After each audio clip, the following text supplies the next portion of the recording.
Yeah, hello, dear. Thank you so much for joining in. I would like to especially welcome you to another wonderful session for the pre-conference stakeholders for Ghanaians. It's been wonderful so far, and we are very honored as well to continue this series. And we have an associate research professor in the Department of Electrical and Computer Engineering and Duke Quantum Center. She is primarily interested in science communication and informal STEM education with a focus on increasing adults and youth interest in and engagement with quantum information science and engineering topics and technology. She is an associate professor in the Department of Electrical and Computer Engineering and a member of the Duke.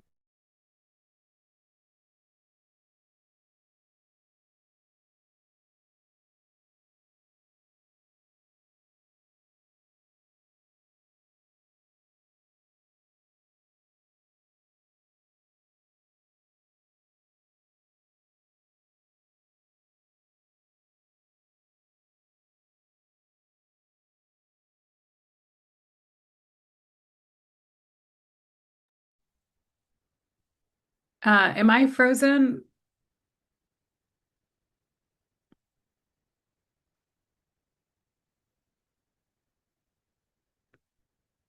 No, Emily, I think you're fine. Oh, okay. Was Yes, it yes. okay? Henry, should I just go ahead and get started? Because I think our introduction person, I think Dorcas was frozen. Yes, yes, that's fine. You can go ahead and then Okay, is it share okay? your I slides. I didn't know if we needed something additional or anything. Okay, so let me know if I become frozen. I can mute my video and leave my slides up.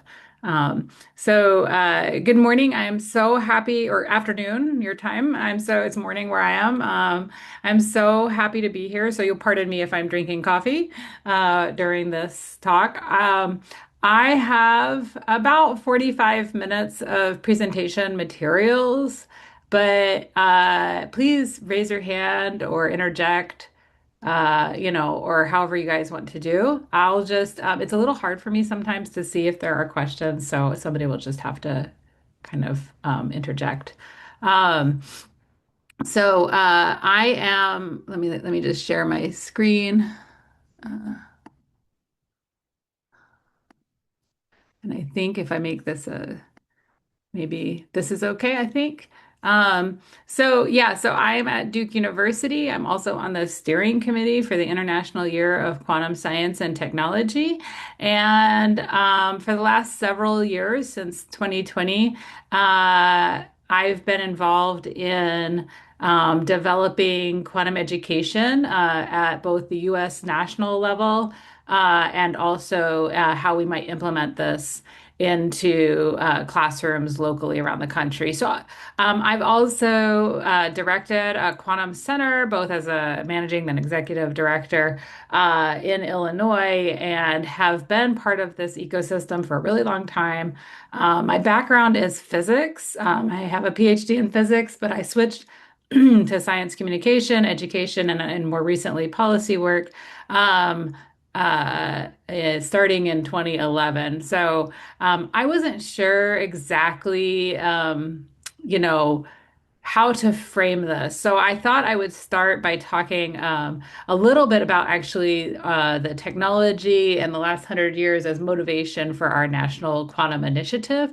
And then that's the kind of backdrop for why we want to develop a workforce and why we're particularly interested in starting early and what we've been doing. Um, so um, So the international, as you know, Ghana has been deeply important in making this happen, and I'm looking forward to the closing ceremonies.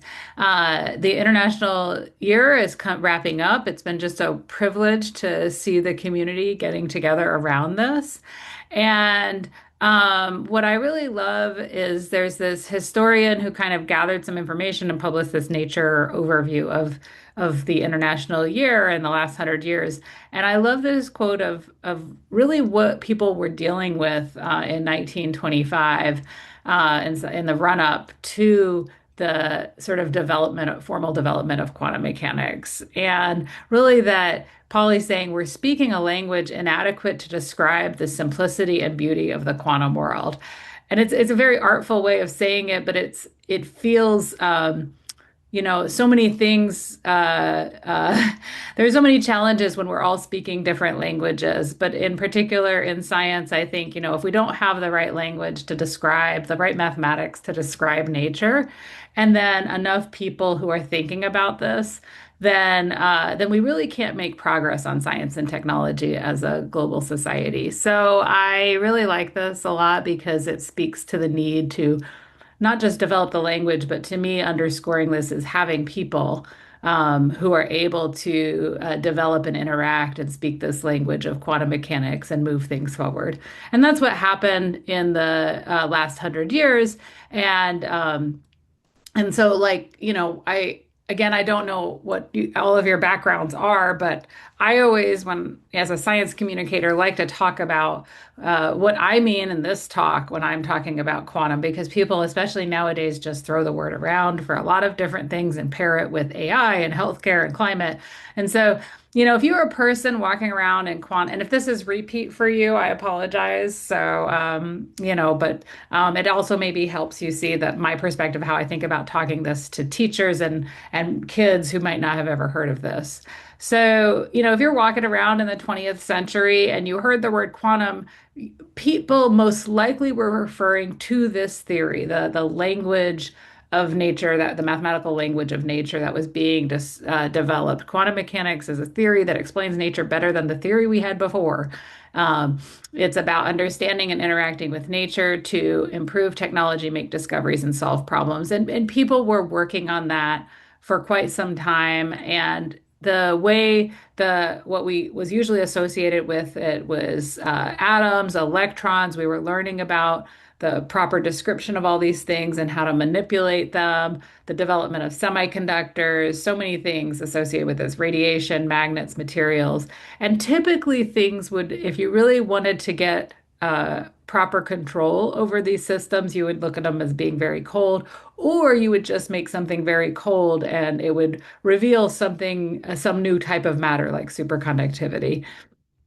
And sometimes people would be really leveraging, especially towards the latter part of the 20th century, features like superposition. And it gave us, as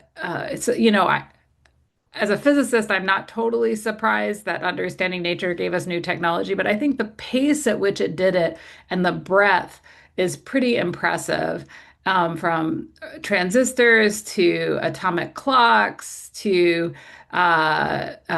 lasers to new forms of matter. Everywhere we look, quantum mechanics gave us base technologies that permeate every part of society. And then if I look, that I put this dotted line that's representing sort of the turn of the century. As we got to the turn of the century, people were really being able to start controlling and manipulating more features than they ever could before of matter. And that really changed the way we talk about quantum.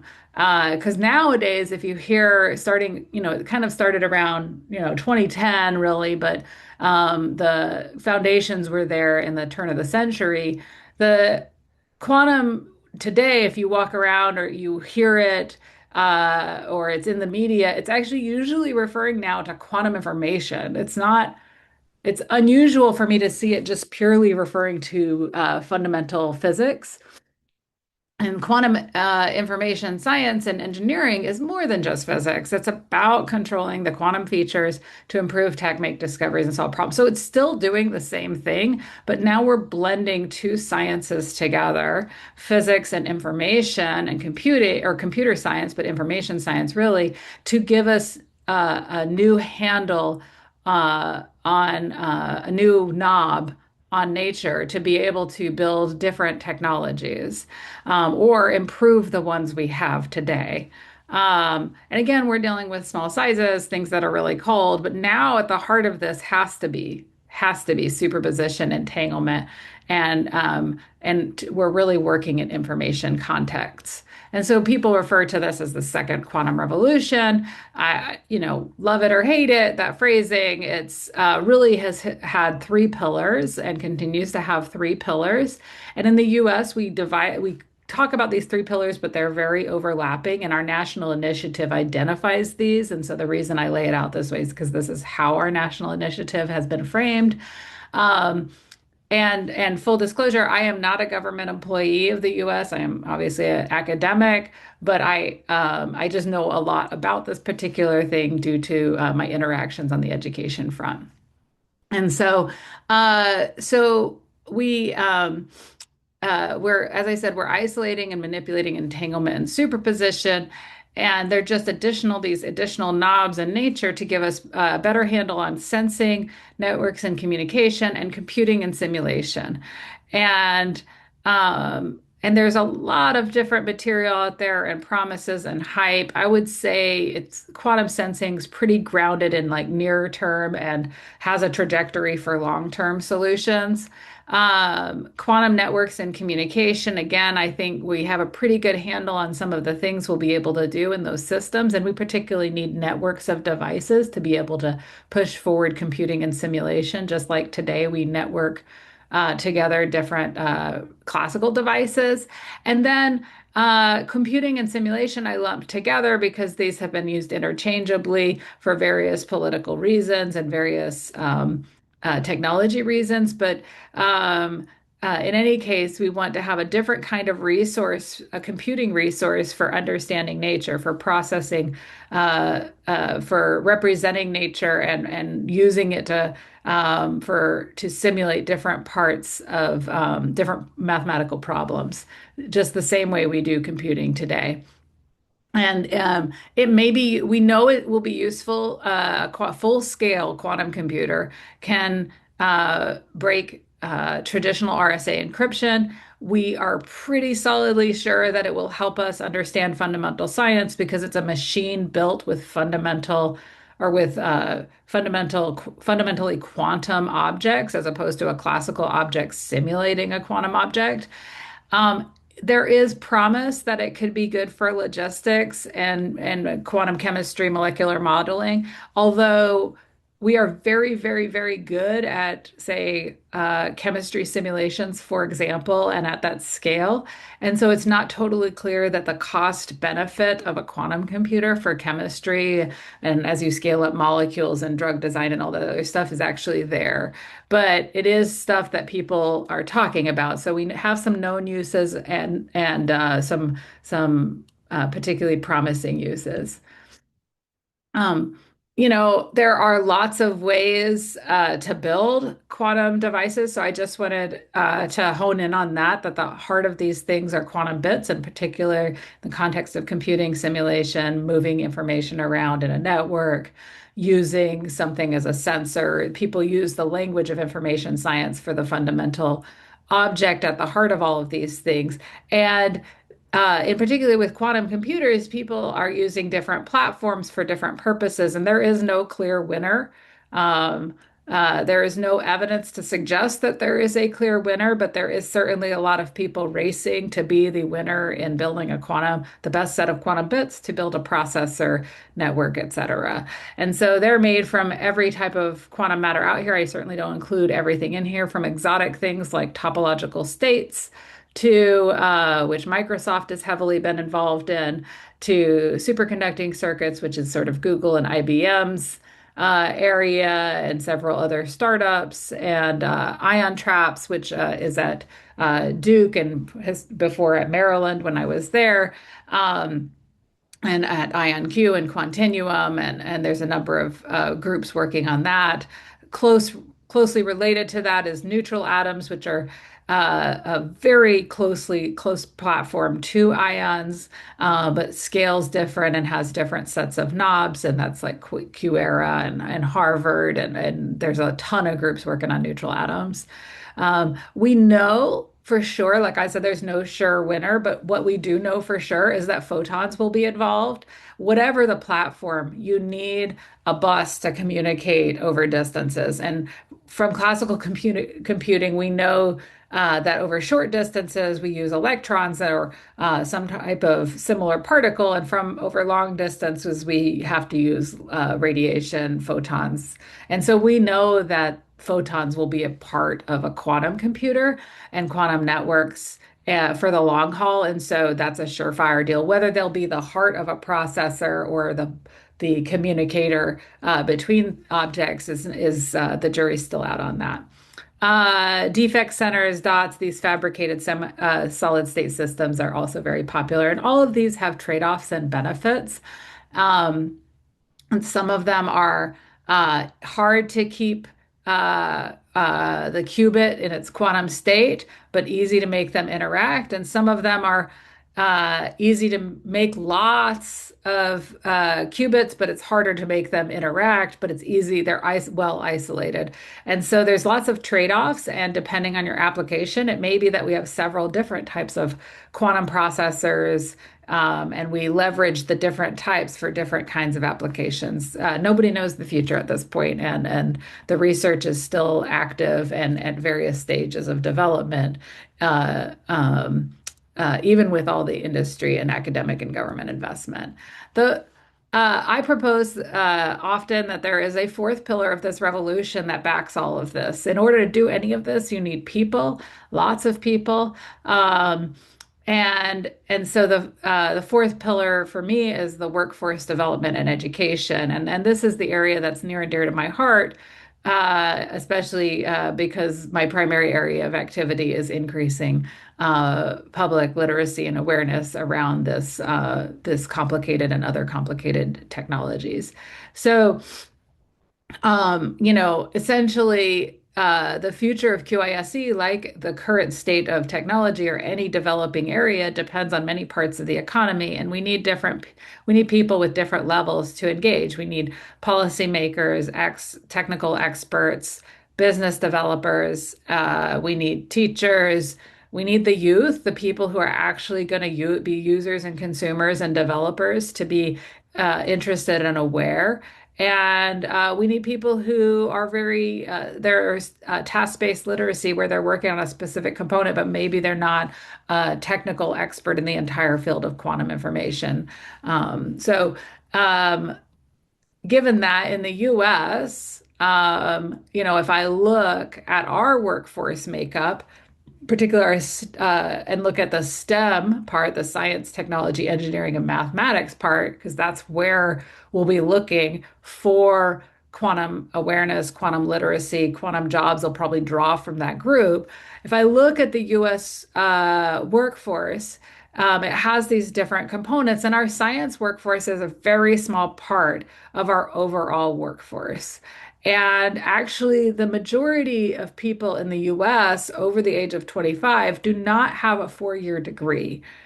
And and so when we look at this is like a very complicated graph, but when we look at this snapshot, and then I look at who has the different degrees, if you look at all of the data around the US workforce, and this is just one piece of it, it's clear that if we want people to be both owners, users, deciders about quantum in the future, and if we want that to happen at scale, we have to start early because a huge fraction of our workforce does not go to college.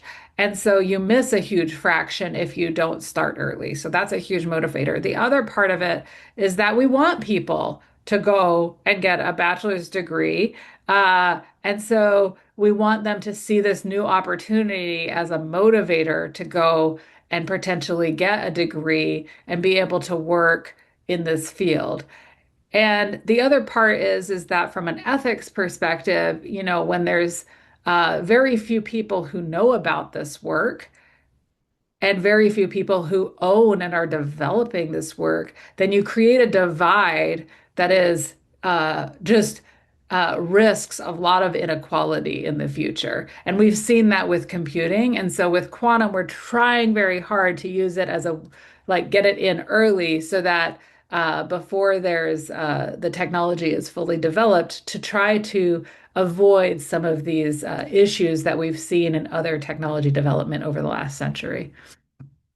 So in order to do this, we have different steps, and I've been involved in sort of thinking about the bridge from policy to practice. And so in the US, we have, if I think about education, we have we do not have a federalized education system. We have a state education system. And so every state and territory has its own education agenda, but then at the federal level, the national level, we develop a sort of guiding principles, and then states take them and adopt them however they want. And then even within states, localities within states, like different cities and not villages, in some case villages. There's a village down the road from me that does its own thing. But in general, districts. So districts and states, they at the hyper local level, people can even do something that, as long as it follows their state guideline, they can do something separate than their neighboring city. So we need all these components if we're going to get people early, increase awareness of a broader public, and also develop scale. This is not atypical. In the US, I get a lot of questions about why we would want to introduce quantum concepts to high school and middle school, so ages like 10 to 18. And it's not like we've invented this. All over the world, people are doing this. And in Europe, there's been a group that spent a lot of time thinking about secondary school education. And just they say it very succinctly here that education would be at this level incomplete without some basic quantum physics concepts. And in a study of at least some European countries and some international baccalaureate programs, they found that people are already teaching some of these quantum concepts like fundamentals, more 20th century quantum, but that is the basis for 21st century. And they're teaching it in different, it's in different publicly available curricula. Now, this is an incomplete study, and it's local to pretty much Europe and a little bit Australia, and some other stuff, but it's pretty, it shows that it is not totally unheard of, and they've been doing this for a while. In the US, Texas, our states of Texas, Virginia, and Ohio all have standards that include the word quantum explicitly. And then the US also, I mentioned they have this federal system that just gives you guidance, and then states do their own thing, and they really get to decide how they do their own thing. So the national guidance is called Next Gen Science Standards, and this framework has been adopted by most states, or have been the basis for what most states do. And what we've done in quantum is we're developing those connections. So I'm going to talk about that here in a moment, but I first want to say, all of this, the stuff I was talking about at the beginning, all of the stuff that's happening worldwide forms the basis for federal policy in the US and why we want to include this. Originally, our National Quantum Initiative Act, which is the federal law that guides investment from our government into this technology area, the National Quantum Initiative Act, which I'll refer to as the NQI, it is all about mostly the technology. And originally in 2018, when it became law, it had very little about the workforce, actually. It had almost nothing about this K-12, what we call K-12, this before college learning, had nothing about early learners and teachers. It just generally said we need to develop a workforce, and it focused on college level and above. But then this the the NQI Act was later amended. So Congress passed a law to adjust it, and it was amended by another act called the CHIPS Act. So another piece of policy that then actually incorporated, said, no, actually, we need to incorporate, uh, do curriculum integration into elementary, middle, and high school. And so those are the words here for ages 5 to 18. I will say there's not much happening in quantum education for ages 5 to 10 or 5 to 12. And right now, at this stage, 5 years in, we're really looking at ages 12 to 18 and with some activities earlier. And then our particular initiative is a 5-year initiative, and it gives the funding, it allocates funding to the federal agencies, and then those agencies award funds to different organizations in the country, particularly academic research organizations and national labs. And it has to be renewed. Unfortunately, it was not renewed yet. So it's been, 8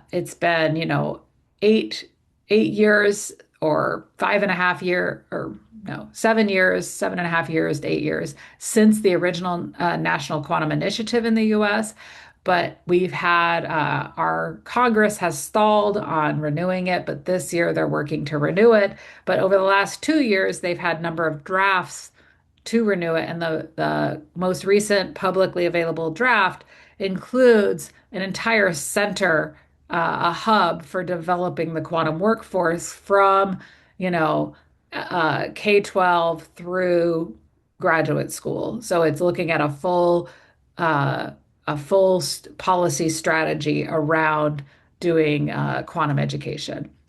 And so when we think about adoption, there's policy, and then it has to go to federal policy, and then states have to adopt it. And the state adoption of this is based on that national framework I talked about, the Next Gen Science Standards. It's related to how teachers get certified, and we need to have all of the players and policies in place for us to do implementation. But a lot of it is like you can't wait to get teachers involved until the very end. It really, in order to get policies, we have to have sort of people across the country asking for those policies, and especially teachers. And so it's a feedback cycle, or a back and forth, that you have to have kind of a grassroots movement that influences the policies at the top, and then the policies at the top influence back to the grassroots. So what I've been really focused on, specifically, I would say since 2020, but a lot of this work that's really been turning it into practice has happened more recently, because it took a while for getting people on board with some of these policies that are developing. But now we're seeing many states are, taking the National Quantum Initiative Act and coming up with their own state initiatives to implement, both on the economic side and on the education side. So the things that I've worked on specifically are a framework for connecting to that national framework, how we get this since that's a long-term plan, how we get this in the classroom now. And so we have a program called Quantime for doing that. And then how we think about careers, because that's an important component for student and public literacy. So the work that I'm part of is the National Q12 Education Partnership. I am the lead of this partnership, which was established in 2020 by our White House Office of Science and Technology Policy and our National Science Foundation. And it's been funded by several different grants from the government, to really think about how people work across the country and across many sectors, to help implement quantum education. And so this is most of the people, but there are actually people that don't fit on this slide. So it's an evolving initiative. It still goes on, and you can go to q12education.org to learn more. And we're really about achieving a quantum ready workforce that is diverse, and also to increase public literacy in quantum information science. The um, in a nutshell, I just show this slide because it kind of summarizes every piece of what is happening. So there's the formal quantum education, and that takes years. In the US, historically, changes in science education take 2 decades, 20 years. Um, and then there's informal, which is the anytime education. I'm hopeful we can kind of move back that 20-year horizon by by having more informal, because the difference between previous science initiatives and initiatives today is that informal education in science is so much more common and infiltrate is part of the classroom space, even though it's not necessarily full-scale curriculum. And so that's what I mean by informal. And formal often is full-scale, developed, tested research curriculum that is inside the classroom. There are a number of groups working in these different spaces. And like I said, this Venn diagram is kind of merging together at some time scale. And our program works, especially currently, has really transitioned from thinking at the big federal level to how we work with every state to help them and districts to help them do what they would like to do in quantum education. And it really is about making connections to the different areas of science. So we look at not a separate quantum education curriculum, but how we infuse it into STEM, science education, and math education more generally. Um, so our quantum education framework development is based on the identification of what do we want students to know beyond the word quantum, and how do those match the current standards and curricula that's out there? What are existing lessons, curricula, activities? And are there examples of how a certain science, quantum science concept already can be mapped to several grade levels so students can build on their knowledge as they get older? Okay, I'm just flashing this up there that we don't need to go through all of this, but there are a bunch of concepts. Some are application focused and some are fundamental. And the word that it's a very, when I show this, people get a little like, oh, that's too technical. But I mean, I think we underestimate youth and what they can do and understand. And also, it turns out that a fair number of these are actually the fundamentals that underlie a fair number of these are already in the curriculum, which is good news. And so, for example, in ages 14 to 18 in the US, 75 to 80% of students graduate having taken high school chemistry, so one chemistry class. And they already learn about energy, atomic structure, light matter interaction, photon superposition. They often learn it using a chemistry vocabulary, which is different than the physics vocabulary. So there's that language bridge where we don't have the language yet that's unified across these different domains at the K-12 level. But so chemistry is a real opportunity where students are already learning about quantum, but it's like hidden and they don't realize it. Math students, 90% of graduating students in the US take up to Algebra 2. We obviously want to see them take more. There's a push to have more data science and statistics in there. And they learn about probability and vectors, but again, it's never tied to a particular application. But that's the foundational ideas that underlie parts of quantum. In physics, students do not learn, our physics students in the US, they do not learn quantum at the high school level. They learn classical mechanics, but they do learn about waves and information technology and how waves are used to transfer information. And they learn about the electromagnetic spectrum. So while fewer than half of all students in the US graduating high school take physics, the ones that do are learning the basis for how we think about information technologies in a physics context. And so that's also a place we can put in quantum information. In computer science, which actually very few students in the US graduate having taken it, even though it is a requirement more and more. So those numbers probably go up faster. They learn about matrices and matrix multiplication and random numbers. And so again, some foundational ideas that underlie quantum mechanics. There's more here, but this is just a snapshot to say that, quantum is hidden in places in the curriculum. Not all of quantum information is there, but there's a good starting points for many areas of our current curriculum. And so I think this is this infusion model is a good model when we think about trying to add something to a school.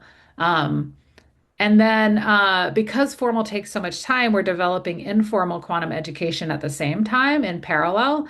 And informal activities are a bridge, like a student learns something informally through a game or a museum experience or an online video or maybe an activity in their classroom that's done. And that is a way to bridge into formal activities, and they're often more fun and hands-on.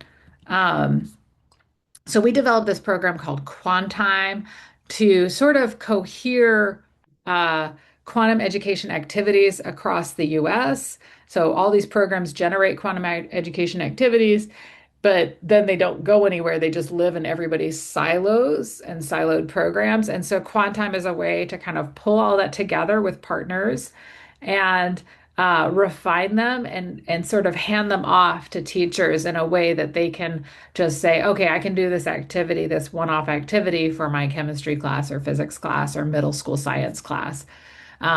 We provide facilitation guides so that teachers don't have to know quantum science exactly or the vocabulary to be able to just have an activity in their classroom. If they had to do full-scale curricula, they would need professional development, but that's not ready yet for most parts of the US. And so this is a way they can just, like, if they want to do quantum education next week in their classroom and just introduce some concepts, they can participate in Quantime, which is free. And the activities are designed and come from a mix of federal, state, nonprofit, industry sponsors, partners, and collaborators. And we are trying to figure out how to pull in more multilingual resources and stuff from other places. We've piloted versions of this over the last few years. And last year, in celebration of AoCIQ, we just all year let organizations say they wanted to do Quantime. In particular, in the US, a lot of this happens in the spring, so the first part of the year last year, as opposed to the fall, because that's just the structure of our school year. So January uh, through May is really when people were like, okay, I'm ready to do Quantime. And we don't have many people doing Quantime in September to December. That's just the structure of our school year. And so we partnered with different states to do this. And what we do is the informal resources, we provide a bunch of like additional structure, like, oh, try this, read this book, do this activity, we provide all the support for the teachers, and then organizations sort of lead the implementation. So, for example, the Colorado Department of Education, which is one of our states, their Department of Education, they implemented Quantime locally for their teachers in their state. And then Montana did the same thing for teachers in their state.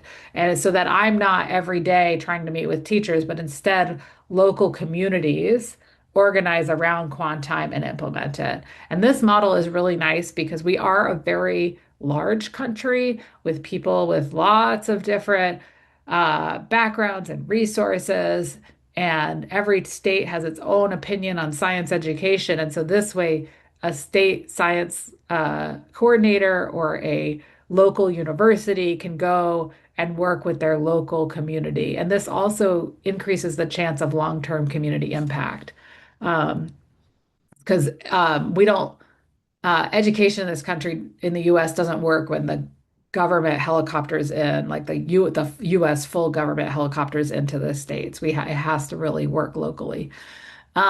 So in this year and next year, we are focused on expanding Quantime. We did it with like 5 states last year, and we've over the years done the big model when there were no states wanting to do it to the like state by state model, and we're going to double down on the state by state model. I have federal funding to double down on every state gets to do their own thing model, and so we will. In particular, this particular program will mix Quantime with materials on quantum careers and info on learning opportunities in the community and other sort of employment options. And we will package this all into sort of explorer kits that like so materials and resources for the teachers. And we will have cohorts of teachers in every state working with local coordinators. So this is a rather ambitious program over 2 years, and it's aimed at getting cohorts of 15 to 20 teachers in every state, the District of Columbia, and Puerto Rico.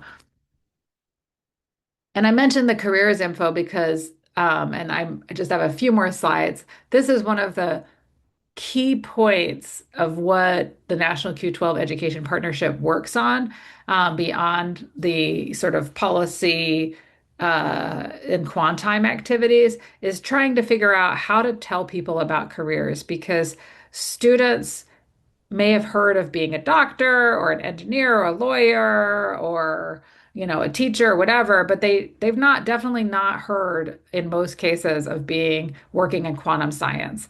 And so there's a huge awareness barrier here preventing people from even thinking about this area and making it more commonplace. And so talking about careers is one way for it to enter more into the public space. And so we've developed some career resources and informational resources on our website that talk about like what do we mean by a quantum career? Like if you're a kid, you're not thinking I want to be a executive director of a quantum center. Like no, kids just don't think like that, obviously. They think more like I like math, I like physics, I like lasers or whatever it is. I like building stuff. And so what we're trying to use is some vocabulary around simple vocabulary around the jobs like physicist, mathematician, to help them see like what are the connections to quantum. So we have developed some of the materials around this, different levels, both bachelor's and associate degrees, which is a 2 year degree in our country, and then um, and then information on salary and where they could go to learn more about going into these science and math areas and engineering areas and how they can think about connecting to quantum. We also, as part of this, are developing a suite of videos about role models because, in addition to the information about the career pathway, we feel like, and research shows that students really respond to having role models. And I think this is kind of obvious. I'm glad to see research shows this is the case, but we all have people we look up to. We have mentors, we have role models, we have people that we want to be like or we think are inspiring. And so there's not a lot of this in quantum. And so we've been working on developing videos and more information on real people, real scientists, real teachers working in these areas and thinking about these areas so that students can see themselves in the future. And so some of the videos have been made by companies, and then some of them are ones we're going to make and release a whole series this year.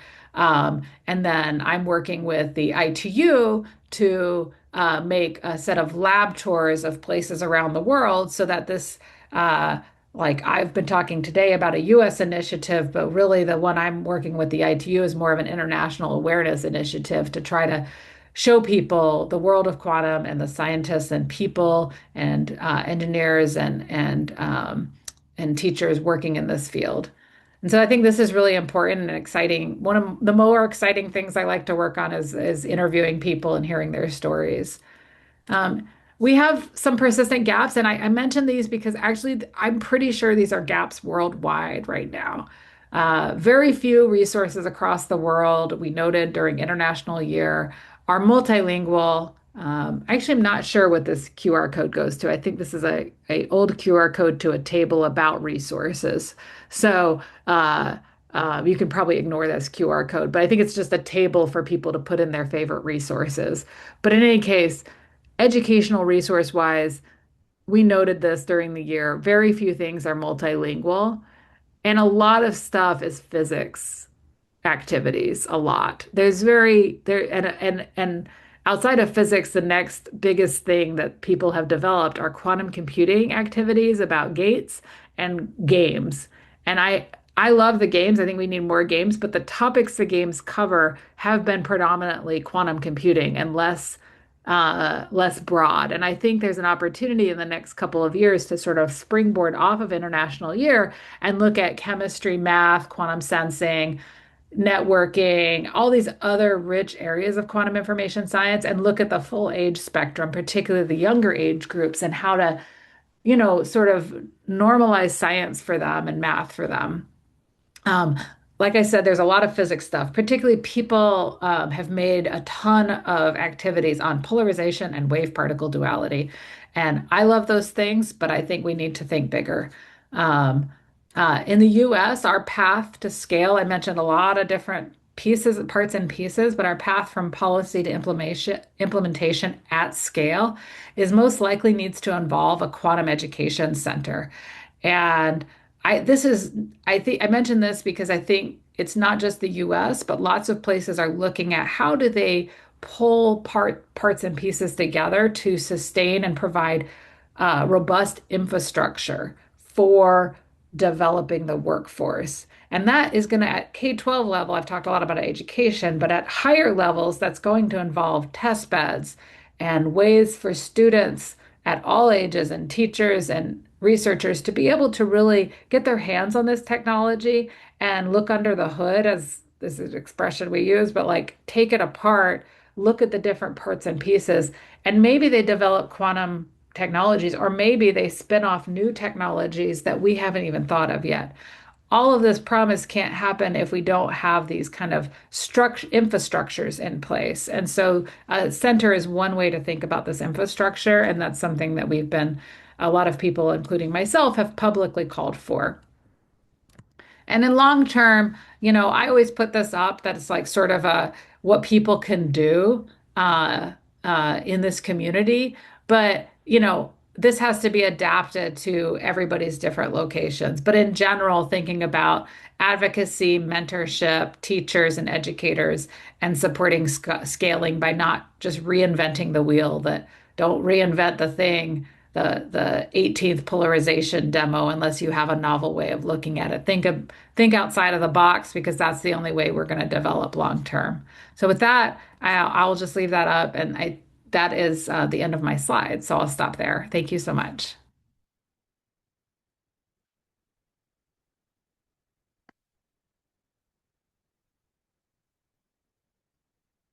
Are there, is this a Q&A time now?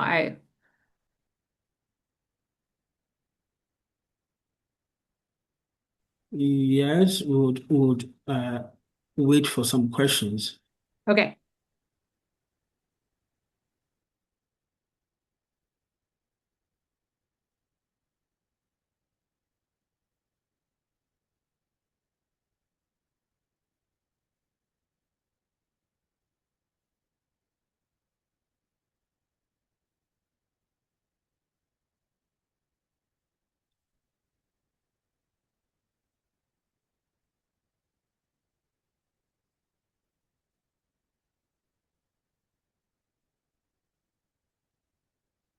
I think there are no questions. Okay. So, Well, either I missed the mark on what I was supposed to talk about, or I answered all the questions, or I just talked too fast. I hope it was useful. yes, yes. And so, okay, okay, I think there's a question. Hello, please. Good afternoon. Hi.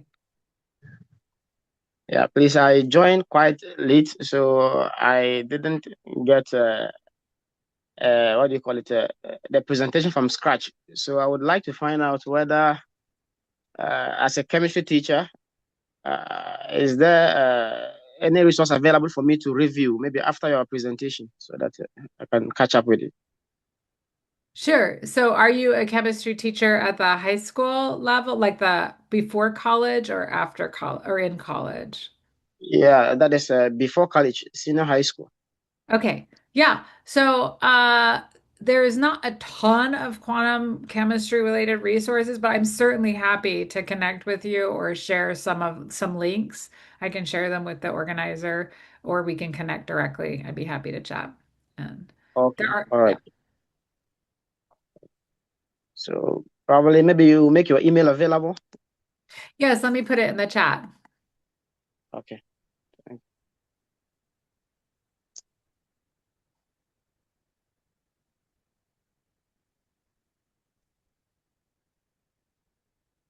I saw Dorcas was able to get back on. I'm sorry we lost you there in the beginning, Dorcas. All right. Yeah, so thank you. I've seen it. Okay. Yeah, the slides will be available. I'm happy to share my slides. I will send them to the if I send them to the organizer, if I send them to Henry or Dorcas, then maybe I can get them, they can get them to you, or you can send me an email directly and I'll send them to you. Okay. Thank you very much. Yeah, I think Vincent put that in the chat. So, uh,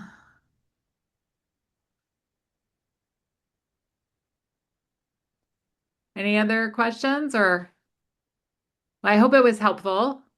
I guess if there are no other questions, then are we maybe done?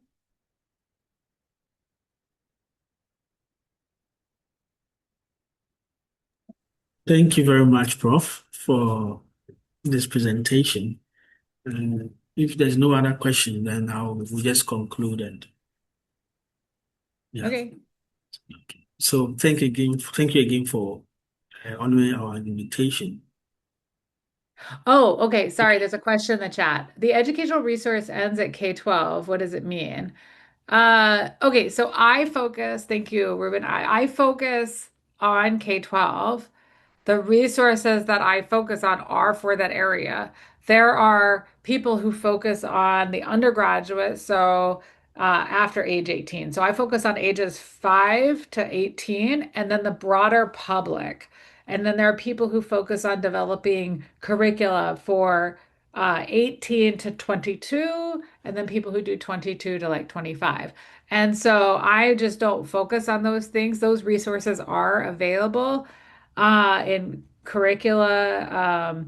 I can add a link to some of the undergraduate or above K-12 areas in the US if they're of interest. I can certainly add some links to that. Um, that's what that means. I'm also happy to answer if you guys want to stay, I'm happy to answer also any science questions about this area or technology questions, if there are any. But if there are no, I'm happy to wait a little longer if there are other questions. But I've slotted off this time, but we can all earn back our time if we want.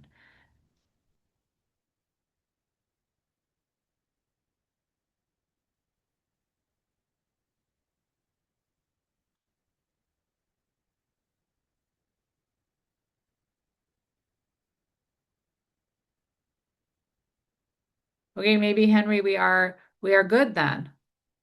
Oh, there's a hand up. James. Yes, I Yes, think we are. hello. I was trying to type my question, but it was keeping long. That's why I'm now Mhm, talking. mhm. Please read the quantime, which you said that it is being extended to other states in the US. Yes. Please, can it be extended to other countries like we here in Ghana, so that some of us physics teachers can also have the opportunity to be trained on the curriculum, so that we can see if we can implement some of it in our teaching here? Yeah, so I am very happy to work internationally and to share these resources. They are publicly available and freely available. The thing that's not free is if they need materials. So we can two ways. I can either share the links of the repository, like the repository and list of the activities, or if you would like, one thing that is pretty easy to schedule is if you have teachers who want to learn and just have a orientation to this, I can work with the organizers and we can set up, me and some of my colleagues can provide sort of an orientation to Quantime and an orientation to some of the resources, as a first step. Would that be helpful, James? That would be very helpful. That would be very helpful. Great. Thank So you. if you see my email in the chat, or if you want to work with others, or we can all work together to figure that out, then that would not be hard to set up for, sometime this early in this year. Oh, great. That's it. That's wonderful. I'd love to do that. Thank you. You're welcome.